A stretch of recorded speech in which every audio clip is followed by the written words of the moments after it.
بسم اللہ الرحمن الرحیم۔ طوفان باد و بارہ سے خانہ کعبہ کی دیواروں میں جگہ جگہ دراڑیں اور شگاف پڑ گئے تھے۔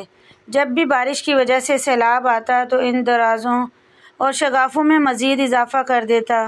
گزشتہ 35 سال سے یہی صورتحال چلی آ رہی تھی۔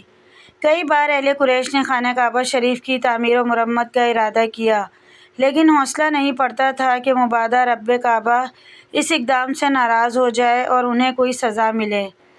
تاہم ٹوٹی ہوئی دیواروں کو دیکھ کر ان کا دل کڑتا تھا، لیکن جرأت نہیں ہوتی تھی۔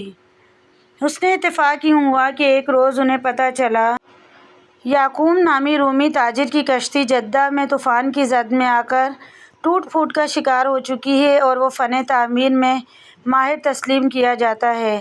چنانچہ چند اشخاص، جن میں ولید بن مغیرہ بھی تھا، اس کے پاس گئے، اسے تعمیر کعبہ شریف پر آمادہ کر لیا۔ اب اگلا مرحلہ کعبہ کی پرانی دیواروں کو گرانا تھا، جس کے لیے کوئی بھی آگے بڑھنے کو تیار نہ تھا۔ ہر کوئی خوفزدہ تھا، کیونکہ کعبہ کی دیوار گرانا رب کعبہ کے غضب کو دعوت دینے کے مترادف تھا۔ بالآخر یہاں بھی ولید بن مغیرہ نے ہمت کی اور آگے بڑھ کر خود کو اس کام کے لیے پیش کر دیا اور رکن یمانی کے ایک حصے کو منہدم کر دیا۔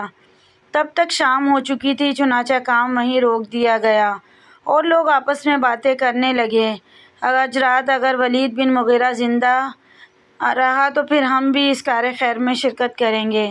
صبح ہوئی تو ولید کے گھر کے باہر لوگوں کی کثیر تعداد موجود تھی، جو اس کی خیریت دریافت کرنے آئے تھے۔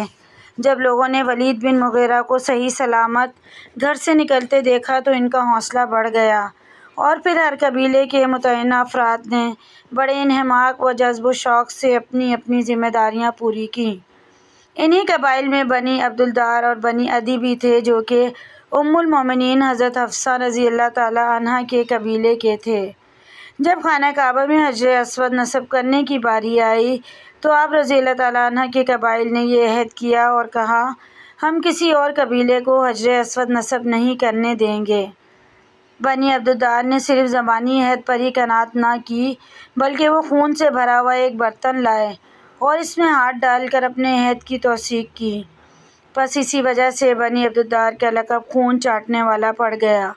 جب حجر اسود کو نصب کرنے کا معاملہ طول پکڑ گیا اور نوبت قتل و غارت گری تک جا پہنچی تو ابو امیہ بن مغیرہ نے یہ تجویز پیش کی کہ اس مسئلے کے حل کے لیے اس شخص کو ثالث تسلیم کرو جو صفا کے دروازے سے سب سے پہلے کعبہ میں داخل ہو۔ چنانچہ یہ تجویز سب کو پسند آئی اور اگلی صبح کو لوگ صفا والے دروازے کی طرف نگاہیں لگائے آنے والے پہلے شخص کا انتظار کر رہے تھے۔ لوگوں نے جوں ہی وہاں سے آنے والے پہلے شخص کو دیکھا تو پکارنے لگے، ارے یہ تو امین ہے، یہ صادق ہے، ہم اسے برضا و رغبت اپنا ثالث تسلیم کرتے ہیں۔ یہ صادق اور امین کوئی اور نہیں بلکہ پیغمبر آخر الزماں حضرت محمد مصطفیٰ صلی اللہ علیہ وآلہ وسلم تھے، اور یہ واقعہ بعثت سے 5 سال قبل کا ہے، جس وقت یہ معاملہ نبی مکرم حضرت محمد صلی اللہ علیہ وآلہ وسلم کی بصیرت و معاملہ فہمی کی بدولت خوش اسلوبی سے طے پایا تھا۔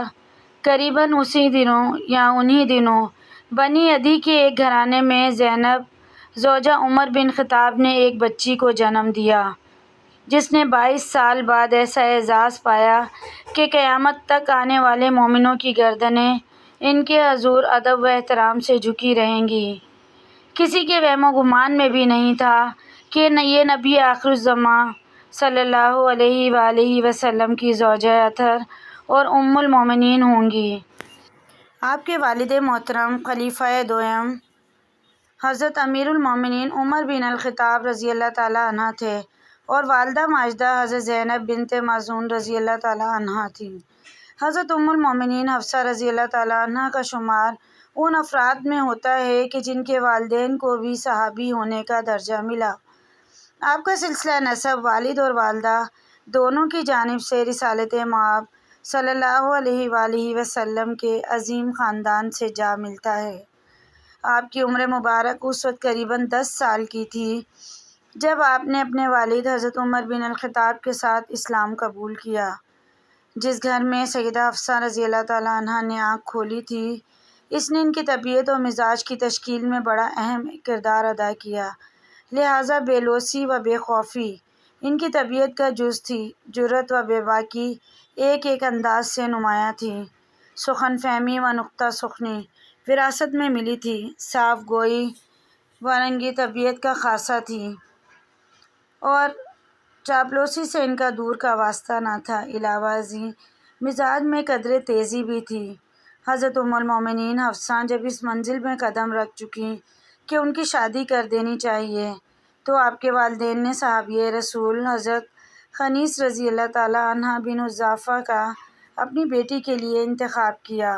پس ان دونوں کی شادی کر دی گئی اور دونوں کی زندگی ہنسی خوشی گزرنے لگی۔ کچھ وقت گزرا کہ نبوت کے 13ویں سال ہجرت کا حکم آن پہنچا۔ جانثاران رسول محمد صلی اللہ علیہ وآلہ وسلم انفرادی یا گروہی شکل میں مدینہ کو ہجرت کرنے لگے، لیکن یہ ہجرت کرنا اتنا آسان نہ تھا، کیونکہ کفار و مشرکین ہر ہجرت کرنے والے کو آڑے ہاتھوں لیتے تھے۔ جب سیدہ حفصہ نے ہجرت کے لیے سامان باندھا تو آپ کے والد محترم حضرت عمر فاروق نے گلے میں تلوار حمائل کی، پہلو میں نیزہ باندھ کر پشت پر ترکش لگایا، ہاتھ میں کمان لی اور گھوڑے پر سوار ہو کر سیدھے بیت اللہ شریف کی طرف چلے گئے۔ وہاں کفار قریش مختلف گروہوں میں موجود تھے۔ آپ نے جاتے ہی 7 بار طواف کیا اور پھر مقام ابراہیم پر 2 رکعت نماز ادا کی، پھر گرجدار آواز میں حلقہ کفار کو مخاطب کر کے فرمایا، تمہارے چہرے مسخ ہوں، تمہاری ناک خاک آلود ہو۔ جو شخص چاہتا ہے کہ اپنی ماں کو روتا چھوڑ دے اور اپنی بیوی کو بیوہ بنائے اور اپنے بچوں کو یتیم ہونے دے، وہ حرم کے باہر مجھ سے جنگ کر لے۔ میں ہجرت کر کے مدینہ جا رہا ہوں، اگر کسی میں دم خم ہو تو روک کر دکھائے۔ پھر آپ نے اپنے گرد و پیش نگاہ دوڑائی کہ دیکھوں کون ہے وہ جو عمر کو روکے، مگر کفار قریش میں سے کسی کی اتنی ہمت نہ ہوئی کہ عمر کا سامنا کرنے کے لیے آگے بڑھتا۔ پس حضرت عمر رضی اللہ تعالیٰ عنہ، سیدہ حفصہ، ان کے شوہر، اپنی زوجہ سمیت 20 افراد کو لے کر مدینہ شریف روانہ ہو گئے۔ یوں حضرت ام المومنین حفصہ رضی اللہ تعالیٰ عنہ اپنے پہلے شوہر کے ساتھ مدینہ طیبہ جا آباد ہوئیں، مگر آپ کی اپنے شوہر کے ساتھ یہ شراکت زیادہ دیر تک نہ رہ سکی، کیونکہ آپ کے سابقہ شوہر غزوہ بدر کے ان مردان جنت میں سے تھے جنہوں نے پیغمبر آخر الزماں حضرت محمد صلی اللہ علیہ وآلہ وسلم کے حکم پر اپنی جان جعفری کے سپرد کر دی تھی۔ حضرت خنیس رضی اللہ تعالیٰ عنہ پر اللہ تعالیٰ اپنی رحمتوں کا نزول فرمائے۔ دشمنوں سے لڑے اور خوب لڑے، حتیٰ کہ زخموں سے چور ہو کر زمین پر آ رہے۔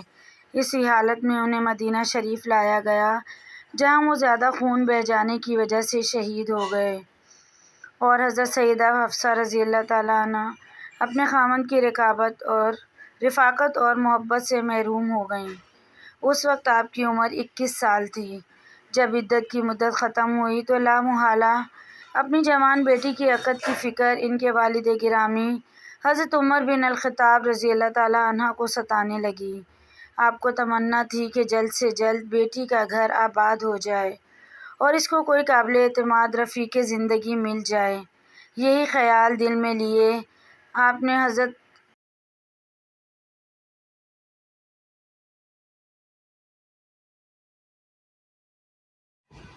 حضرت عثمان بن عفان رضی اللہ تعالیٰ عنہ سے بات کرنی چاہی، کیونکہ عثمان کی اہلیہ محترمہ حضرت رقیہ بنت رسول اللہ صلی اللہ علیہ وآلہ وسلم کا انتقال ہو چکا تھا۔ حضرت عثمان کا خیال آتے ہی جیسے حضرت عمر کو اپنی بیٹی کے لیے اچھا رشتہ مل گیا ہو، آپ کے دل و دماغ میں اطمینان کی لہر دوڑ گئی۔ آپ اٹھے اور حضرت عثمان کے گھر کی طرف چل پڑے۔ حضرت عثمان نے عمر بن خطاب سے پوچھا، بتائیں کیسے آنا ہوا؟ فرمایا، ایک غرض آپ کے پاس لے آئی ہے۔ حضرت عثمان نے فرمایا، بتائیں کیا بات ہے؟ حضرت عمر نے فرمایا، آپ تو جانتے ہیں میری بیٹی حفصہ بیوہ ہو چکی ہے، میں چاہتا ہوں کہ آپ اس سے شادی کر لیں۔ حضرت عثمان نے جواب دیا، مجھے چند روز دو تاکہ میں سوچ لوں۔ حضرت عمر نے آپ کا جواب سن کر واپس لوٹ گئے۔ پھر چند دن کے بعد حضرت عثمان کے پاس تشریف لے گئے۔ آپ کو یقین تھا کہ عثمان میری درخواست پر مثبت جواب دیں گے، مگر حضرت عمر فاروق رضی اللہ تعالیٰ عنہ کو حضرت عثمان سے ملنے کے بعد مایوسی کا سامنا کرنا پڑا، کیونکہ حضرت عثمان نے جواب دیا، میرا فی الحال نکاح کا کوئی ارادہ نہیں ہے۔ یہ جواب حضرت عمر فاروق رضی اللہ تعالیٰ عنہ کی توقع کے خلاف تھا، جس کی وجہ سے طبیعت میں ملال پیدا ہوا، لیکن آپ خاموشی سے اٹھے اور واپس لوٹ گئے۔ اب تو جناب عمر بن الخطاب کو جو امید تھی وہ بھی ٹوٹ چکی تھی، لہٰذا اب آپ کو پہلے سے بھی زیادہ بیٹی کی فکر دامنگیر ہوئی اور آپ سوچوں کے بھنور میں اترتے ہی چلے گئے۔ انہی سوچوں میں آپ کو ایک اور روشنی کی کرن نظر آئی اور آپ کے ذہن میں حضرت ابوبکر صدیق رضی اللہ تعالیٰ عنہ کا نام گردش کرنے لگا۔ آپ اٹھے اور ابوبکر صدیق کے گھر کی طرف چل پڑے۔ حضرت ابوبکر صدیق نے عمر بن الخطاب سے پوچھا، اے عمر، کسی کام سے آئے ہو؟ عرض کیا، ہاں۔ فرمایا، کہو۔ عرض کیا، آپ تو جانتے ہیں میری بیٹی حفصہ بیوہ ہے، میں چاہتا ہوں کہ آپ اسے اپنے حوالے عقد میں لے لیں۔ حضرت ابوبکر صدیق رضی اللہ تعالیٰ عنہ نے حضرت عمر فاروق کی بات سنی، لیکن خاموشی اختیار فرمائی اور کوئی جواب نہ دیا۔ کچھ وقت گزرا تو حضرت عمر فاروق خاموشی سے اٹھے اور واپس چلے گئے۔ حضرت ابوبکر صدیق آپ کے دینی بھائی اور دوست تھے، لیکن ان کی اس خاموشی نے آپ کو سخت تعجب میں مبتلا کر دیا۔ آپ سوچ بھی نہیں سکتے تھے کہ ابوبکر آپ کے ساتھ ایسا رویہ اختیار کریں گے۔ تمام راستے آپ یہی سوچتے جا رہے تھے کہ اب کون ہے جس سے میں اپنی بیٹی کی بات کروں۔ آپ کو کیا معلوم تھا کہ آپ کی بیٹی سیدہ ام المومنین حفصہ رضی اللہ تعالیٰ عنہ کے لیے اللہ رب العزت نے کیا فیصلہ فرما رکھا ہے۔ چنانچہ ایک دن آپ نبی مکرم حضرت محمد رسول اللہ صلی اللہ علیہ وآلہ وسلم کی خدمت میں حاضر تھے کہ عرض کرنے لگے، یا رسول اللہ صلی اللہ علیہ وسلم، میں نے حفصہ سے شادی کے لیے عثمان سے کہا تو انہوں نے صاف انکار کر دیا۔ پھر ابوبکر سے بات کی تو انہوں نے بھی چپ سادھ لی۔ حفصہ کی شادی کو لے کر میں بہت پریشان ہوں۔ رسول اللہ صلی اللہ علیہ وآلہ وسلم نے حضرت عمر فاروق رضی اللہ تعالیٰ عنہ کو یوں پریشان دیکھا تو فرمایا، فکر نہ کرو، حفصہ کی شادی اس شخص کے ساتھ ہوگی جو ابوبکر اور عثمان سے افضل ہے، اور عثمان کی شادی اس خاتون سے ہوگی جو حفصہ سے بہتر ہے۔ اس کے بعد آپ صلی اللہ علیہ وآلہ وسلم نے حضرت عمر فاروق رضی اللہ تعالیٰ عنہ سے فرمایا، تم اپنی بیٹی حفصہ کی شادی میرے ساتھ کر دو۔ حضرت عمر فاروق رضی اللہ تعالیٰ عنہ کے لیے اس سے بڑھ کر اور کیا خوش قسمتی ہو سکتی تھی۔ حضرت عمر فاروق نے فوراً حامی بھری اور یوں سیدہ حفصہ بعوض 400 درہم حق مہر کے حرم نبوی صلی اللہ علیہ وآلہ وسلم میں داخل ہو کر ام المومنین کے درجے پر فائز ہو گئیں۔ یہ نکاح مبارک شعبان 3 ہجری میں ہوا اور اس وقت حضرت ام المومنین حضرت حفصہ کی عمر مبارک 22 سال تھی۔ بعض کے نزدیک یہ نکاح شعبان 4 ہجری میں ہوا تھا۔ جب حضرت حفصہ رضی اللہ تعالیٰ عنہ حضور علیہ الصلوۃ والسلام کے نکاح میں آئیں تو اس وقت سیدہ عائشہ رضی اللہ تعالیٰ عنہ بھی آپ کے نکاح میں موجود تھیں، اور ہر زوجہ کے لیے الگ الگ رہائش گاہ مہیا کی گئی تھی جو کہ ایک حجرہ تھا۔ حضرت ام المومنین حفصہ کے لیے جو حجرہ تیار ہوا اس کی دیواریں کچی اینٹوں کی اور چھت کھجور کی شاخوں کی تھی۔ دروازے پر کمبل کا پردہ پڑا ہوا تھا اور آپ کا حجرہ مبارک مسجد نبوی شریف کے شرقی جانب تھا۔ حضرت حفصہ رضی اللہ تعالیٰ عنہ ہادی برحق صلی اللہ علیہ وآلہ وسلم سے شادی کے بعد ایک دن حضرت ابوبکر حضرت عمر فاروق سے ملے اور فرمایا، اے عمر، جب آپ نے اپنی بیٹی کا رشتہ پیش کیا تھا تو عثمان کے انکار اور میرے سکوت پر یقیناً آپ کو دکھ پہنچا ہوگا۔ حضرت عمر فاروق نے فرمایا، ہاں ایسا ہی ہے، لیکن مجھے عثمان کے انکار پر اتنا دکھ نہیں پہنچا جتنا کہ آپ کی خاموشی نے مجھے دکھ پہنچایا۔ حضرت ابوبکر صدیق رضی اللہ تعالیٰ عنہ نے فرمایا، مگر جب آپ کو ہمارے ایسا کرنے کی حقیقت معلوم ہوگی تو پھر آپ کو ہم دونوں سے کوئی شکایت نہ رہے گی۔ آپ نے فرمایا، دراصل نبی مکرم حضرت محمد رسول اللہ صلی اللہ علیہ وآلہ وسلم نے حضرت حفصہ کا ذکر ہمارے سامنے کیا تھا اور ہم دونوں حضور صلی اللہ علیہ وآلہ وسلم کا راز فاش نہیں کرنا چاہتے تھے۔ اگر حضور صلی اللہ علیہ وآلہ وسلم کا ان سے نکاح کا قصد نہ ہوتا تو میں اس کے لیے آمادہ تھا۔ دور جاہلیت کے عرب معاشرے نے مردوں اور عورتوں میں جن رویوں کو جنم دیا تھا، ان کی تبدیلی کے لیے یقیناً وقت درکار تھا اور قدم قدم پر پیغمبر آخر الزماں صلی اللہ علیہ وآلہ وسلم کی رہنمائی اور ہدایت کی ضرورت تھی۔ اور جہاں تک امہات المومنین کی بات ہے تو خصوصاً عورتوں کے مسائل کے حوالے سے ان پر بہت بڑی ذمہ داری عائد ہوتی تھی، لہٰذا رسول محترم صلی اللہ علیہ وآلہ وسلم نے ان پر بھی خصوصی توجہ فرمائی۔ اسلام نے عورتوں کو جو درجہ دیا اور ان کے متعلق قرآن مقدس میں جو آیات نازل ہوئیں تو ان کی قدر و منزلت بھی معلوم ہونا شروع ہو گئی۔